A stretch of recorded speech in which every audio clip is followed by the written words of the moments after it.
Huwag mo sanang iisiping napapagod na ako. Di ako apurado pero sa'yo ano ba?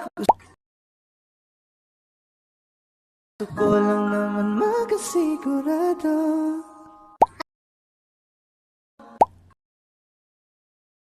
Matagal na panahon na kitang balak tanungin. May pag-asa ba ko, bakit di pa sagutin?